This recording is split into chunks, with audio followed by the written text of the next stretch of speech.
What's up, people of the internet? It is Dave. Aye, Dave. It is Duncan. Him, Duncan. Welcome back to Tech Metal Epidemic, part of our channel where we discuss and review the latest tech, from earbuds to Bluetooth headphones to microphones and more. For this review, we are checking out the HIFIMAN HE400se open back planar headphones. Rolls off the tongue.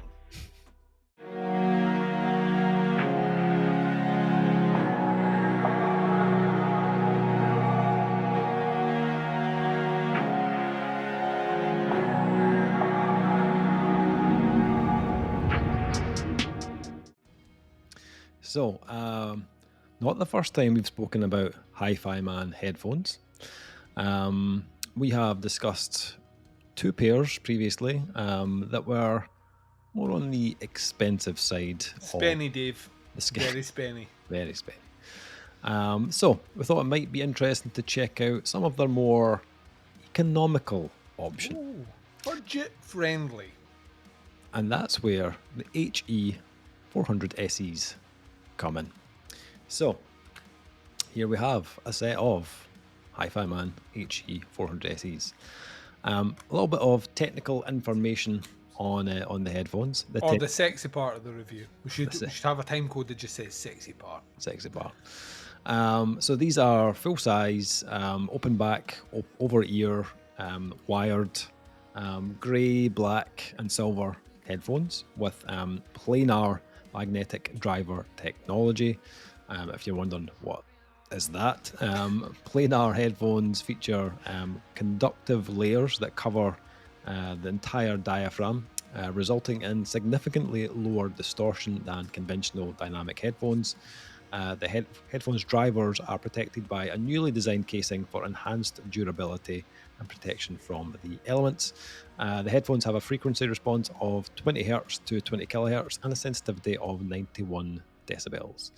They also feature acoustically invisible stealth magnets. So unlike the sound waves created by a conventional magnet, the shape or special shape of the stealth magnets enables the wave to pass through the magnets without generating interfaces. HIFIMAN's advanced magnet design is acoustically transparent, dynamically reducing wave diffraction turbulence that degrades the integrity of the sound waves. The reduced distortion yields pure sonic output that is accurate and full range. Thanks to its newly designed adjustable lightweight headband, the HE400ses remain cool and comfortable for hours, even in excessively warm weather. And the headphones' high sensitivity makes it perfect match for low voltage sources, including portable high-res audio players. Price-wise, so these come in just under £120 on Amazon right now at this point. However, if you shop around, you will find these headphones do get discounted from time to time, so you can get them for under 100 if you just kind of time it right. And for comparison's sake, the previous ones that we reviewed, where we were saying they're spenny, how much did they come in roughly, Dave? Well, how much did they at the point we reviewed them a year ago? The more expensive ones were the HE6SEs, which is the review for it on our channel. They currently are about £600 for those ones. Just a couple of quid. They have come down a little bit since we reviewed them, but still about 600-ish just now. Okay, so yeah, Duncan and I have been using these for the last couple of weeks, spent some time with them, get a kind of good feel for them. Took them out for a dinner. Didn't pick up the tab. Never phoned her back. Did not. Before we get into sound, let's talk about packaging, what you get in the box. What's in the box? What is in the box? So they come in the usual kind of HIFIMAN box. This is a fairly big old box, brown box, fairly unsexy, but there is no case with these ones, unlike the HE6SEs, but these are kind of, I suppose, entry level, so they've got to save on the cost somehow. So no case, unfortunately. Comes with the usual user guide, warranty card, and a detachable, dual-sided, high-performance 3.5 cable, 3.5 millimeter cable with an adapter, 6.35 millimeter, this bad boy here, for maximum compatibility. Yeah, so that's basically what you get. The other thing to mention is you don't technically need a headphone amplifier to run these headphones. You can just plug them into your standard headphone socket, but using them through an amp will give you more power and optimum sound. Ultimately, you will probably get the most out of these headphones by using them with an amp. Or other option is you can also use a little mini USB DAC if you want to connect these to your phone. This is a USB-C one, so there is that option as well if you don't want to use the connector on it. Okay, design and build quality of the headphones. So yeah, these are still fairly in keeping with the HIFIMAN design. It's a fairly kind of standard looking product, circular cups. In comparison to the Deva Pro headphones we reviewed, they had a slightly different shape. They're more kind of pear kind of shaped. Yeah. Or tear shaped. They're more tear shaped, I would say. But yeah, these are kind of a bit more kind of old school. They've gone for just the kind of the round cups.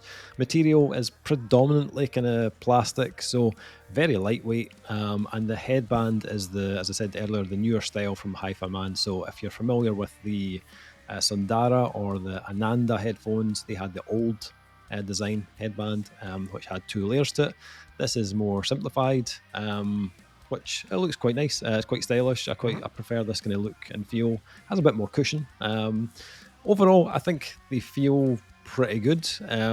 You can, if you were holding them side by side with the HE6s, which I'm probably going to reference quite a lot in this review. I mean, that's a point of reference for what the company does. If HIFIMAN are pricing these at an entry level price point, and we've already reviewed something on the higher quality, it is unavoidable that we don't make mention. So yeah.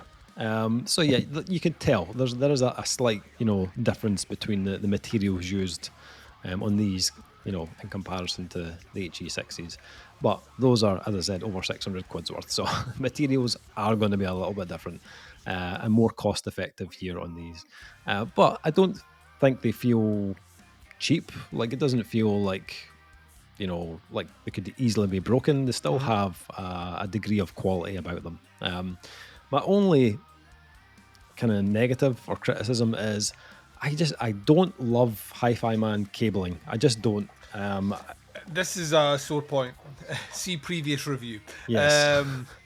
Yeah. The cable for the HE6SEs was horrific. It was a giant silicon clear it was like fucking tubing from a sci-fi movie where someone gets fed through their stomach. Yeah, it was. It was like an umbilical cord. It was very kind of surgical looking, which I didn't love. This cable is kind of basic. It's kind of flimsy. It's probably the cheapest part of the headphones, to be honest, but it is detachable at the end of the day, so you can upgrade this to something of a better quality. It's functional, but it's not the best in terms of quality. It's I suppose it's what you'd kind of expect for a budget style set of headphones, to be honest. But I've never really been a fan of their cabling, to be honest. So no real difference there. Yeah, what did you think, kind of looks wise, style wise? Did you quite like them? Yeah, it's like we are old enough to remember. We are old enough to remember old school early 2000s recording studios, and that's kind of what headphones look like in a recording studio. So, there's something kind of wholly comforting about like a big old set of cans on the ears. I don't know what it is. Yeah. Like I say, it just takes me back. I will make note about the band. I think we both commented on the HIFIMAN previous review that it was after a period of time, there was I think more with you than me, there was a kind of sweat issue that started to build up there. Yeah. I didn't get much of that at all this time. I did feel that the lightweight, because they are surprisingly light. Yeah. And it kind of took a lot of that edge off. for me, and as a result, you can actually wear these quite comfortably and forget that you're wearing them after a little while because of the comfort level. Yeah. I mean, there's no way to unpick this. I hate the cabling. I really, really, really. I think it's, whilst I have the nostalgia for a big old set of cans in my ears, I live in a wireless age where like cabling to me is a frustration. I'll be honest, I didn't use it in anything except my computer that I'm recording this on. So I had it plugged directly in, played all my music through my player here, and just listened to them that way. So I didn't do the phone or anything like that with these ones because of the cable, and it just completely put me off. But yeah, notwithstanding that, we've reviewed things at a similar price point to this that felt far more flimsy and, you know, far well put together. I'm thinking about those. Like I prefer the build on these to the Marshalls that we reviewed, which are roughly about the same price point. So, and like the Marshall ones, they went all out with making them look flashy in design. They just did not. They were not practical. No. Whereas these ones definitely feel like there's a degree. They're not. They may have shortchanged on the cabling. They may have shortchanged on some of the materials, but the actual fit and wear of it is still in keeping with what we've had before. Yeah. Okay, some more details on the weight and how I got on kind of comfort-wise. So weight-wise, they come in around 390 grams, which is actually slightly heavier than the HIFIMAN Deva Pros that we reviewed by about 30 grams. However, they are 80 grams lighter than the HE6SEs that we reviewed, which were 470 grams. Oh, so yes. Quite a bit lighter than those. Yeah, on the comfort front for me, I had no real issues really. The inner ears of these are a kind of soft, kind of, I don't know, kind of velour kind of material. So very soft. It's very nice around your ear. I found the inner kind of ear cups were quite nice. And the headband I feel has a decent level of comfort. I didn't get any like hot spots, but you do tend to find with the open back headphones, they are a little bit more ventilated than the closed back ones. But I didn't get that feel of like a head clamp either, which the Marshalls were horrendous for. Didn't get any of that with these. Scene from Casino. They were dreadful. But yeah, feel very lightweight. I don't feel like I've got heavy headphones on my head when I'm kind of moving around. So I didn't get like any fatigue or like kind of sore neck or anything like nothing like that. So yeah, no issues for me on the comfort side of things. And weight. I felt these were a really nice weight to kind of wear for long periods. Anything else you want to add on the weight and comfort before we move on? Let's get into where the bit that excites everyone. The nitty gritty. So classic album time, Duncan. It was your choice this time. So yes. So these are, as I said, these are open back headphones. They're not like noise cancelling headphones that contains the sound inside a kind of closed off ear cup. So you will hear a bit of sound kind of leaking out of these. That's normal with open back. And you will also be able to hear a lot of kind of noise around about you as well. They're not closed off noise cancelling. So open back headphones, they have like vents or kind of grills that allow this kind of free passage of air around and through the ear cup and the drivers I mentioned earlier, which is supposed to give you a more kind of natural sound. For this review, again, we picked another kind of classic album to go with the headphone reviews, and decided to pick something again that we've listened to a lot. We're very kind of au fait with, and we'd see how it would do through these HIFIMAN HE400ses. The album that we chose for this review was Sunbather by Deafheaven.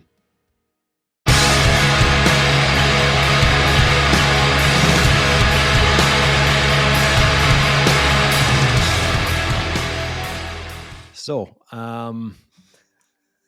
Sunbather by Deafheaven, Duncan.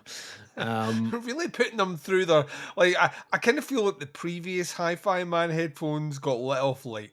Really stretched these fuckers out. Yeah. So we both checked out Sunbather by Deaf Heaven, and then we also kind of threw some other things into the mix, other albums that we wanted to kind of play through the headphones. So we'll get into those as well. So I'll let you kick off. What did you make of the headphones paired up with Sunbather, and then what else did you check out? So yeah, like Sunbather is a great shout. Like just in general, for like Sunbather is a great stress test for headphones, right? Yeah. Because you have the levels of what they do with kind of atmosphere, tone, and kind of shoegaze, but you also have that extreme blackened element that they bring in. So the dynamics are like hugely apart. In terms of putting them through. Very much what surprised me most about this is for the price point, like HiFiMan have not really skimped on the audio component at all, actually. Like this held up really fucking well, and like when you'd given me an indication of these are under 100 quid, and then you said like we're gonna do Sunbather, I was like, oh, I still like feel like that is like unfair. Like, it's like you're setting it up for failure. I handled it really, really, really well. Very bright. That's what I kind of love about these headphones is like that for once again for that price point, they're clear. Are they as good as the more expensive one? Well, I mean, the more expensive one for me, I felt because we did White Pony. Yeah, and if you remember that review, we were like that. There's literally instruments that I did not know were on this fucking release that I can now hear. Interestingly enough, I didn't check out White Pony, and I probably should have re-listened it just to see if I could have picked the same things out. Yeah. I think they handled on the same level. Maybe not to the same level of quality, but I didn't feel like I didn't feel like this was a budget sound. I actually felt like this, like well put together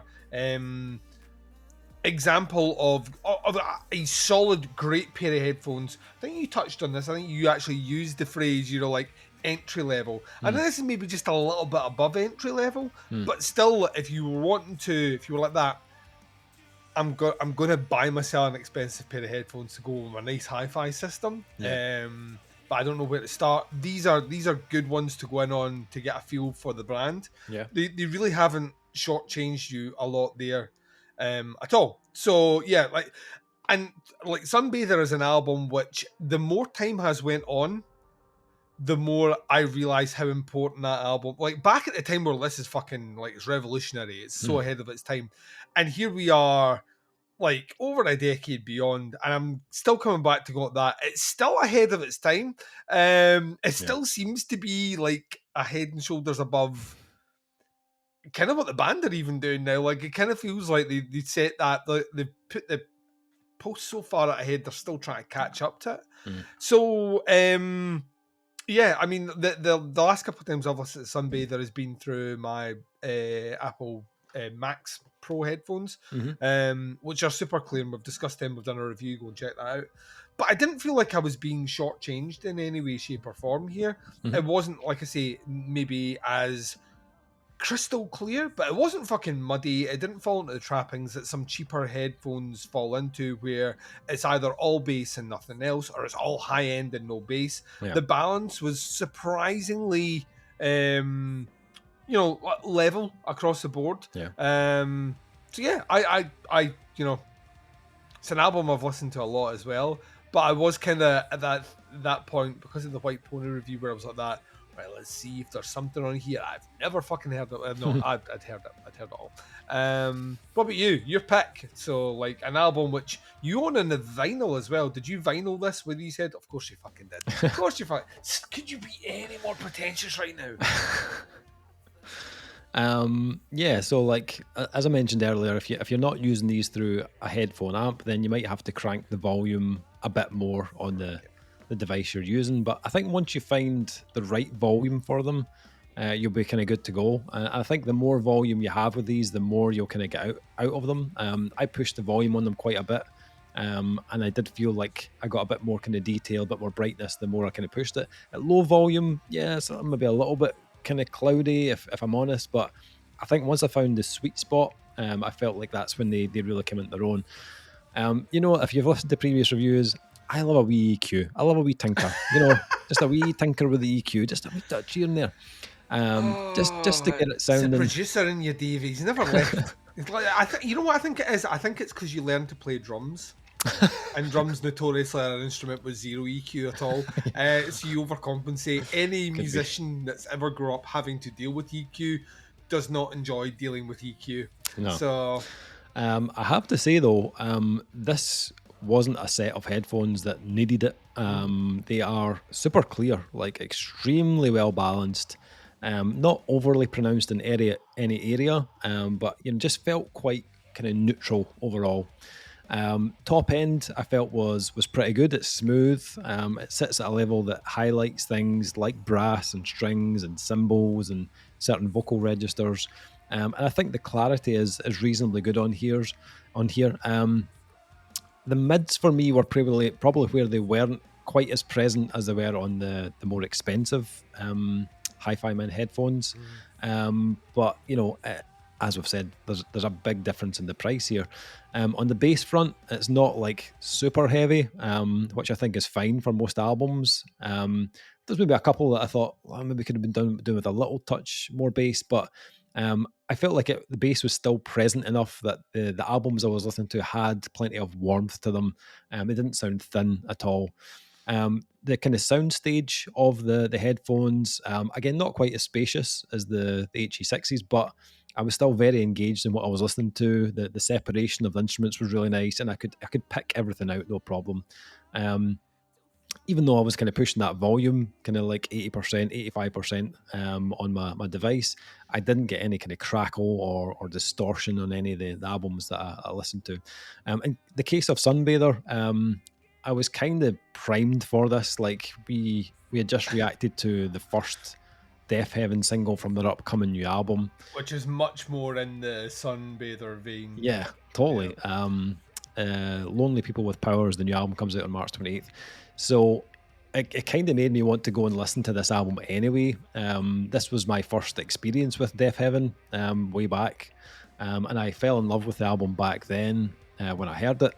Obviously, as we've said, I then purchased it on vinyl. So it's an album I'm very familiar with. I've listened to it to death. I know all the nuances of this release. And through these headphones, I thought it sounded very good. As I said, they're very neutral sounding headphones, so nothing felt overpowering here. But the detail I felt was still there. You still get all that lush lead work. You can hear the kind of ring out of the cymbals, and although they are a kind of post black metal band on that album, they have a lot of clean parts in their music, and I thought those sections in particular sounded great. Tracks like Irresistible, where the clean picked guitar and the pianos come through, it sounded really rich, really detailed. Or the bit of acoustic guitar on Please Remember, those moments I felt really came into their own. Vertigo is probably the track that is a good all-rounder, has a bit of everything. The spectrum they cover on that track is huge. And the headphones handled both ends really well. I'd say that the quieter, more intimate parts sounded better than the extreme side for me, but still like very listenable, very enjoyable. Being totally honest, it's not the best I've heard this album sound. I've heard it through better headphones. I think my vinyl copy is still a different experience. But for the cost of these, I wasn't disappointed in the slightest with what I heard listening to Sunbather. Still sounded very good. What else did we listen to? So what else did you check out apart from Sunbather? Just a lot of things that'll make you upset. Excellent. So I listened to, because I have listened to quite a lot this year so far, because I'm always slightly late to the party, but fashionably late. Short and Sweet, Sabrina Carpenter. Oh my God. It's a really fucking good pop album, right? I'm sorry. I like good pop. Like, I don't like shit pop. He's some fucking great. I was thinking, like, that level sound that I described in the overall tone really does benefit pop. Like, just like mainstream, well put together, really well produced pop. Yep. And as a result, it sounded absolutely brilliant through them. To the point where I did the old Apple Max Pro on. those on, and actually it wasn't a huge amount of difference between how it handled it at all. Very much like you said, I found that I listen to my music loud all the time anyway. Maybe doesn't necessarily work with open back headphones where like everyone else is there listening to what you're listening to. But yeah, like it handled like elevated volume really I got a warning from my phone actually. Yeah, my Apple phone gave me a warning to say I was listening too loud. It's like, all right. Yeah, I ignore them. I get like if I was to check my phone right now, my health component there will literally tell me that I hit that about 19 times a day. According to my phone, I should be deaf. What did you say? So I checked that one out. Right. Obviously, you got to go a little bit old school. You got to try something a little bit different. So you spin up the greatest hits, Earth, Wind and Fire, Dave. Oh, talking. I mean, that's an album that's a kind of the greatest hits specifically is an album I'll go to like every now and again just because of the eclectic nature of the instrumentation on it. You've everything from kind of doo-wop backing vocals and like big old funky bass, like massive kind of choral singing sections, and incredibly intricate, like very bright sounding guitars and just a lot of swagger. And like the thing about Earth, Wind and Fire overall as a group is how well those albums are produced and hold up now. Yep. Like just the sheer amount of instrumentation on there, there's never one component that's not necessarily clear. Once again, handled it like a fucking dream. Sounded really bright, really cool. Rounded out the eclectic group of pop, which just makes Dave upset, but makes me happy to make Dave upset. An artist that I stumbled onto start of the year because of the Genius on my phone, which kind of said maybe you'll like this, and I was like, well, let's check it out. Is an artist called Clario, Clario. She's a pop singer, but she does pop in the style of, it's kind of like almost Carpenters inspired pop. It's like an older sound, but even the production has this kind of older vibe about it. She's got a very beautiful voice, very minimalist. Once again, sounded great. Then I'm going to flip it and bring in something with a little bit more punch, as you're going to do. The first thing, and it's only because we've been talking about it recently, and this was before this went viral, right? Because everyone in the last week has suddenly found out who Pentagram is. Yeah. That's the funniest shit ever. So like good. everyone is fucking everywhere as well. He is like 77 or some shit like that, and he's now just becoming famous, which feels absurd. But I kind of love it. We've just literally reviewed their new album, Lightning in a Bottle. Yeah. It sounded great through those headphones as well. It's a really well put together album, but it was nice and clean and bright, and I very much loved the sound of it. To go once again another step a little bit heavier, but something which wasn't going to necessarily destroy the headphones, because you've got to kind of have a fine balance here, Dave. You have a fine balance. That new Heret album, because it has like bits of kind of really heavy discordant industrial. Yeah. I'll be honest, I felt that maybe the headphones at that point were like, what the fuck are we doing here? It's not that they sounded bad, I just didn't feel like I got the same oomph that I'd got from my original listen of the album. So I kind of felt like I was pushing it a wee bit too much to the extreme. But once again, it didn't sound bad. It wasn't missing anything.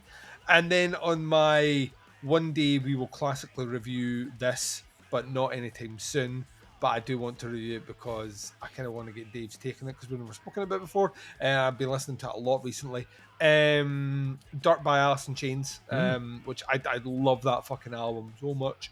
And once again, it sounded really good as well. So there was no one, if I look at kind of grungy rock, kind of like funk pop, traditional pop, modern pop, and industrial deathcore, or death metal, or metalcore, whatever we're calling them.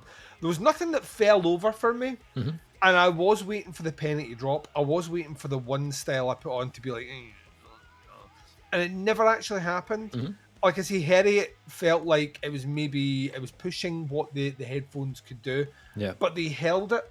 Mhm. It wasn't as if it started to fray or anything. It held it together. So once again, and we'll get to it at the end, but for price point, Mhm.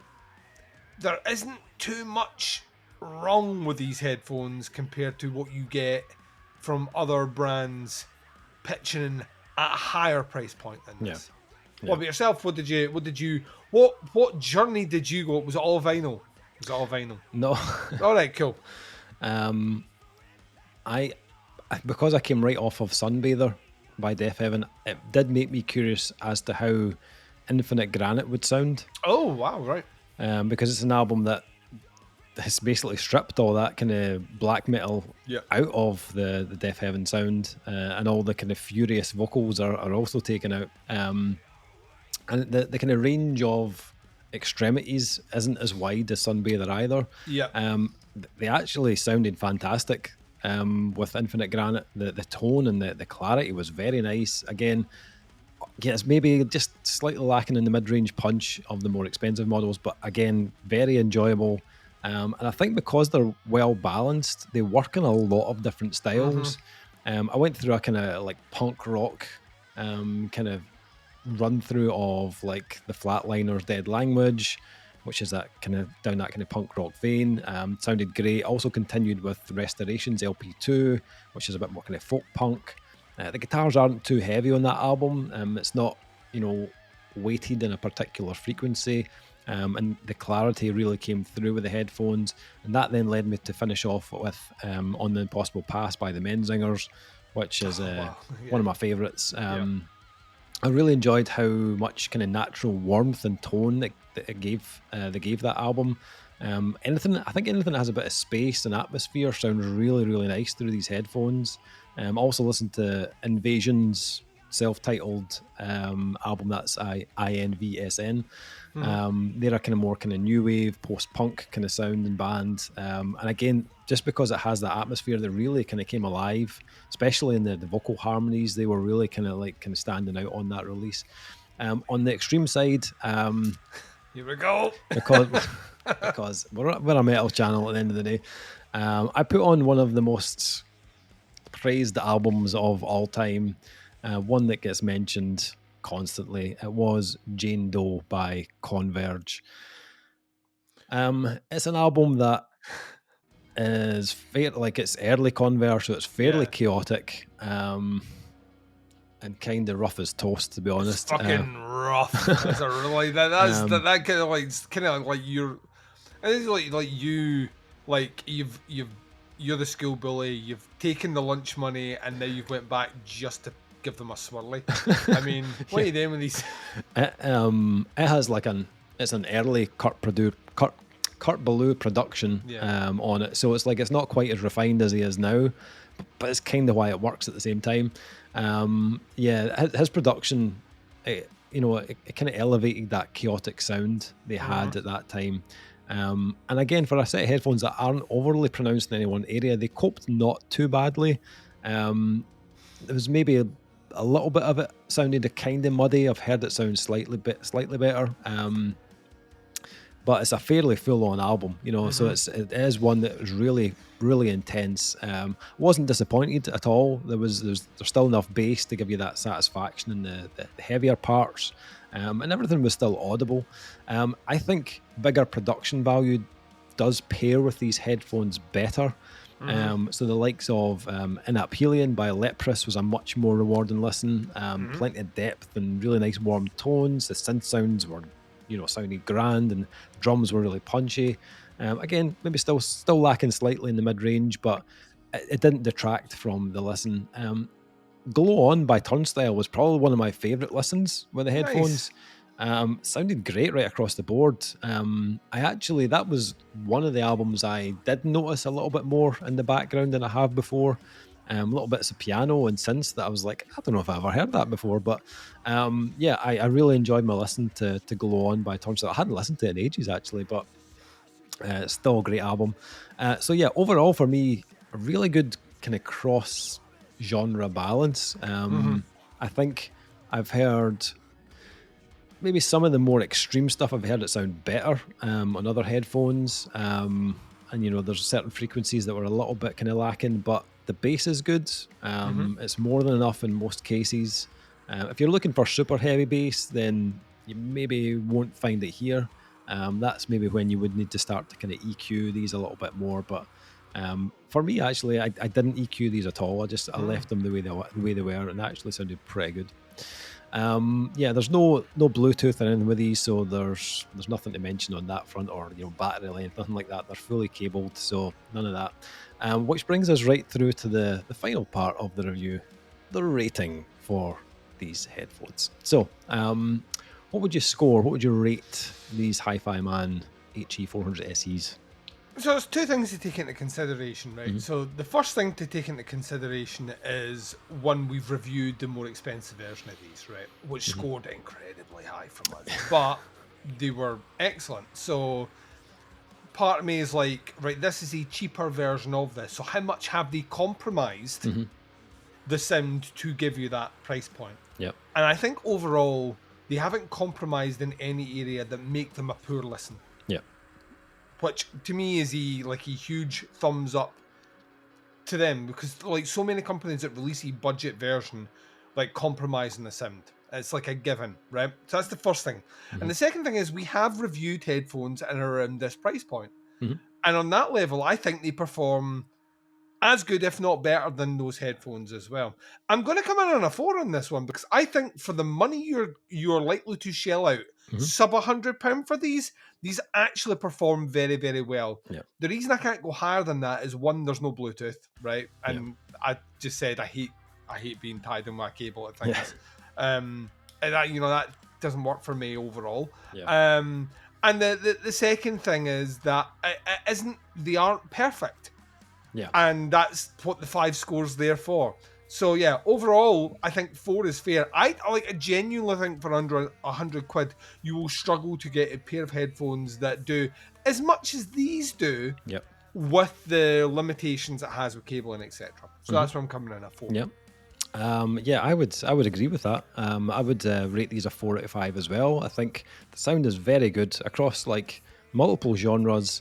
I think that neutral balance of frequencies really works for a lot of different styles. Not perfect, like you said. I did find some areas were lacking overall frequency-wise. That being said, the soundstage was great. Nice space, lovely width. They are comfortable for long periods. I didn't find them too heavy, and I wasn't overheating with them on either. The design is uncomplicated, but in keeping with HIFIMAN's style. Cabling is basic, but can be upgraded. Like most HIFIMAN headphones, they do need a bit of juice to get the most out of them. So, as I said, I recommend using an amp, or you'll be pushing the volume quite high. But considering these are HIFIMAN's more kind of budget headphones, and at this price point, I wouldn't hesitate in picking a pair of these up. They're not up there with the premium sets, but you'll pay 4 or 5 times the price for those. So like, take that into account. I think these absolutely warrant a 4 out of 5. When you take everything into account for the price, these are a really good buy. So I'm going 4 out of 5 as well. So that's a review on the HIFIMAN HE400se headphones. I'll put some links below to the HIFIMAN website. As I said, they're on Amazon at the moment for about £120-ish, but that does change from month to month, really. So keep an eye out if you're looking for a deal on them. I'll put links below so you can check them out. Let us know what you think. If you've got a set yourself, what do you think? Are you thinking about buying a pair? Let us know. Happy to answer any questions you might have on them. That is the review. Thank you for checking it out. We'll be back with another tech review very soon, but until then, take care. Speak to you soon. Bye, everyone.